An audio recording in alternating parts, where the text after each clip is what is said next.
Hey everybody, my name is Arturo Aguirre and I'm excited to talk to you about how we can make brushes, custom brushes in Photoshop. First, we have to discuss what a brush is in Photoshop, and seeing how a brush is made, how we can modify that to create new brushes and brushes that will serve our purpose, and we can basically decide to use them to create whatever we want to create.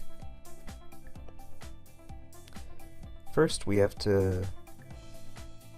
see the initial brushes. You right click on the document area and you'll see I have just the one round brush. Now let's see what a brush is made out of. Basically, brushes in Photoshop are just stamps. In this case, it's just a circle that repeats itself many times. To basically create anything, Then if we play with the spacing of the brush, you can create something else, like a pearl necklace in this case. You see, like a pearl necklace.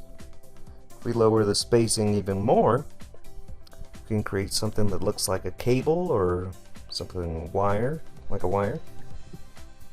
We lower the spacing all the way to the bottom, we have a basic line. For every single modification that you make, you can make brushes. You adjust the spacing, you make any quick changes. So you go to the pearl necklace one, you click on the tab up on top and you go to the new brush preset, and you can name your brush like pearl necklace or whatever. And then you right click and you see it's saved. It's always saved right at the bottom. Then you lower the spacing and you can make your cable brush again. Go to the top, new brush preset, and then you've saved your new cable brush.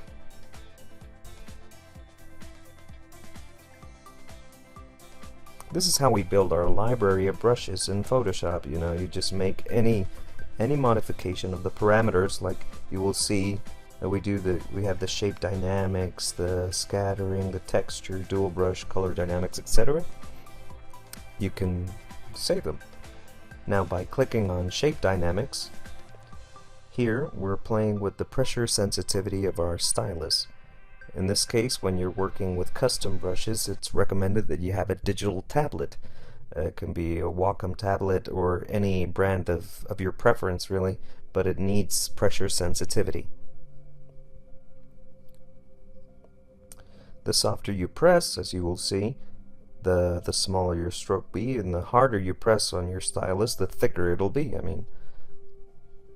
And that's what we see as shape dynamics, and we set that to pen pressure.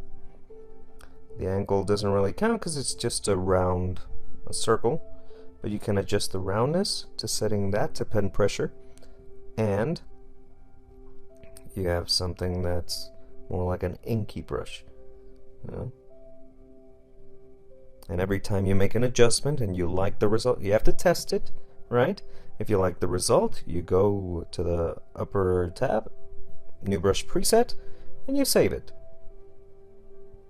Pretty simple, pretty cool. Alright.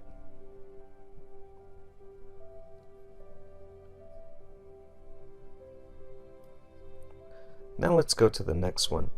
Alright, let's see what scattering does. It does basically that, you could spread your stamp all over the place. We'll lower the size so we can see more clearly what we're doing. So this scattering, you move it up or down to see how it scatters all over the place. You can increase the count to have more and more dots show up. You can work with these to make texture brushes. We'll see that later on in another video, how you can make texture with that. And then you can mix each parameter. Can mix up the parameters. You can use the shape dynamics along with the scattering and test it out. And if you like it, save that. It's like a factory line. You make something, you change it up, you use that to make something else, and it just compounds. You know, you can make more and more and more and more, and that's the cool thing about making custom brushes in Photoshop.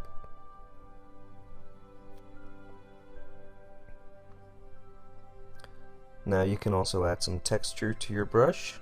You know, you play it out, lower the opacity so make it more obvious, and you can see at every stroke you make with your brush, it'll be textured. Okay? Like I said, always test it out, explore, you know, see what you like. Because, I mean, don't really take my word for it. You just have to try it out. If it works for you, then save it up, you know? That's the cool thing. You can play with how you make your texture more obvious, because you have different blending modes. So test it out. Another parameter we're going to use frequently is the transfer. This one works more with the opacity of your brush. You know, again, taking the pressure sensitivity of your stylus into account. The softer you press, the lighter and less opaque your stroke is, and the harder you press, the more opaque your stroke is. Use this a lot for digital painting. You know, you get different values. You can sample those different values that you get just from one brush stroke. It's really helpful. And if you like that, save that.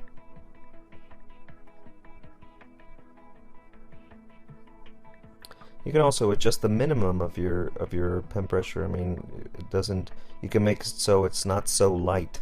No matter how light you press, you increase the minimum so it's not so soft. So it doesn't matter how, if you press really soft, it's not going to be that much lighter. So, playing with the brush, you know, seeing what you can do, and save that one. So we're going over the ones we've made. We have the necklace, the cable brush, testing that out. Then you have the little sketching brush that has some personality to it.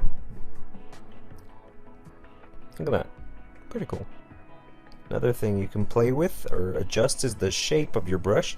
You can squish it down and you can get something else entirely, you know, a different result. You can also adjust the angle of your brush. This will help you get some thick and thin just with basic strokes that you lay down. And you can mix it up with the transfer, get something else. I'm left-handed, that's why I went with the 45 degrees in that angle. If you're right-handed, you might want to go with the other direction. See what you can get, you know. I mean, look at that, it looks like hairs. If you change the direction, you get something completely different. I mean, it's really cool. It's really fun.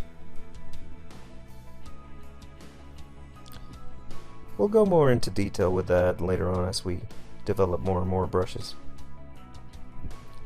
This is just a basic overview to give you an idea of what a brush is made out of and how we can modify that to fit our needs, to see whatever it is we need to do or the look we need to resemble. And just, you know, I recommend that you try them out, and it's really fun and useful. You'll get the hang of it, you'll get more confident with it, and just we'll see what we can do alright with these. We'll continue with more brushes, more brush creations in the next videos, and I hope you like them. Alright, bye bye.